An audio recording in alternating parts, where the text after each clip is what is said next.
The easiest way to balance your blood sugar is to begin with the food that you're eating. My name is Monica and I'm here to help you balance your blood sugar. So today we're going to talk about how to use your food to your benefit so that you can balance your blood sugar. We will discuss carbohydrate intake and how to time it and when to eat it and how to eat it, and also how to use fiber, protein, and healthy fats to your benefit. If you're interested, keep watching. Balancing your blood sugar doesn't have to be very difficult, but what we need to do is pay attention. We need to pay attention how food affects everything we do. And so when it comes to balancing your blood sugar, the most important thing to look at is how your carbohydrates are affecting your body and how they're affecting your symptoms. It's crucial that you start monitoring your blood sugar. There are many ways that you can monitor your blood sugar. You can get a glucometer at the grocery store, at the pharmacy, or online, and they're very inexpensive. And that entails checking your blood sugar by pricking your finger and checking to see what your blood sugar is.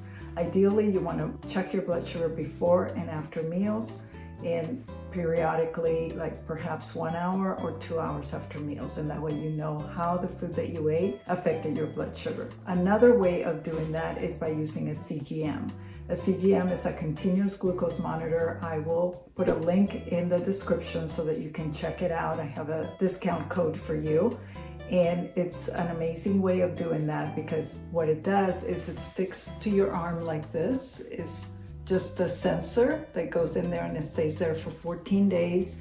You can, if you have diabetes, you can ask your doctor to give you a prescription, or you can go online by using my code and get your own CGM so that you can check your blood sugar. So you can check my other videos that I have done on CGMs and you can understand how that works. But all that to say is that monitoring your blood sugar is crucial so that you know how food is affecting you. The part of the food that affects you the most is carbohydrates. Carbohydrates are going to be your starches, anything that has sugar in it or is sweet. Fruits also have carbohydrates in them, but especially sweets will have carbohydrates. And what happens is whenever you eat a carbohydrate, your blood sugar goes up, and then insulin also goes up. Insulin is the hormone that takes care of the sugar and the carbohydrates that come into your bloodstream and puts them into the cell. Insulin acts like a key, like a lock and key that unlocks the cell so that the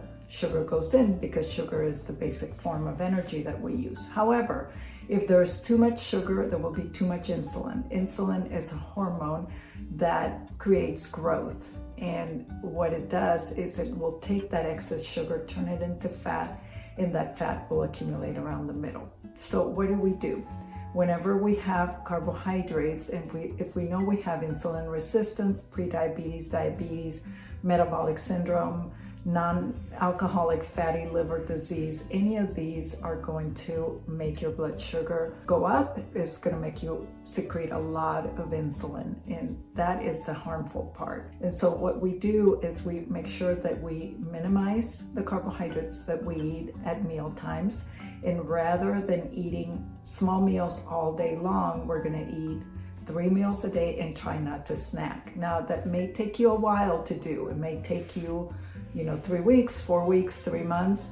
But the sooner you can get to the point where you're eating meals and not tiny little meals with lots of sugar, the better, because then your pancreas is not going to be working as hard and you're not going to be secreting as much insulin, which is harmful to you. How do we eat carbohydrates to maximize and decrease or balance our blood sugar? The way that we do that is we wrap them in something else, meaning we're going to have something that has either fiber in it, protein in it, or healthy fats. If you're going to have a fruit like a banana, for example, you may want to put some peanut butter on it or almond butter, some kind of a nut butter, because that fat in that protein in that food is going to help slow down the release of sugar from the food. Now, if you have, let's say, pineapple on an empty stomach. Pineapple is a tropical fruit that is very high in sugar. It's high in the glycemic index, meaning that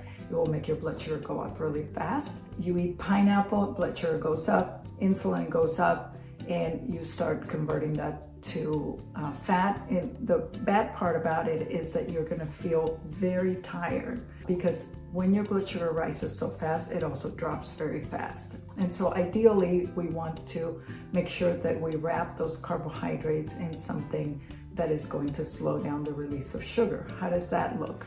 For example, you go to the restaurants, first thing they give you is a basket of bread and butter.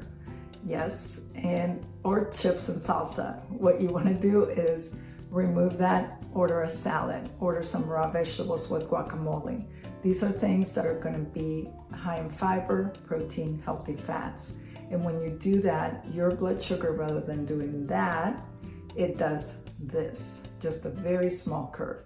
As you progress and you continue to do this day after day after day, you will notice that your blood sugar is not going as high and your insulin is not releasing as fast, meaning that you are going to decrease that belly fat. It's all about gaining energy, reducing the belly fat, making sure that you have healthy digestion by eating lots of vegetables, and making sure that you are having plenty of protein to build muscle, because your muscle becomes an endocrine organ. An endocrine organ is an organ that secretes hormones, helps your other hormones in the body like insulin work that sugar so that the sugar does not accumulate around the arteries and around the middle as fat. Because what we want to do is we want to make sure that the food that we're eating is being utilized properly by our body so that we can be as healthy as we possibly can be. And so to balance your blood sugar in an easy way, in a healthy way, we want to emphasize protein, fiber, and healthy fats. Protein is any animal product, any legumes, nuts, seeds, tofu, anything that has protein in it can be a plant-based protein, or it can be an animal-based protein. Healthy fats: avocado, avocado oil, olives, olive oil, nuts, seeds, coconut butter, ghee, butter. All that is going to have fat, as well as your animal fats will have some fat in them. And then lastly, your fiber is going to be anything that comes from plants, like legumes, vegetables, fruits, all have fiber. If you combine those, your blood sugar is not going to do this, but it's going to do this, and over time you're going to be a healthier individual, because when our blood sugar is high, it affects every single cell in our bodies. Our brain, Alzheimer's, dementia has been associated with elevated blood sugar. In fact, Alzheimer's has been called type 3 diabetes, which is not surprising, but it has been linked, and it's important to know that sugar affects everything in your body: your kidneys, your heart, your arteries, your nerves in your body. When you have diabetes, you're going to end up with pain, and things are not going to work as well. You could also lose your eyesight. So being that it affects everything, it is the most important thing you can do. I want to encourage you to please give this video a thumbs up, to subscribe to my channel, and to tap on the bell so I can notify you when I release a new video. Thank you so much for watching, and I'll see you in the next video.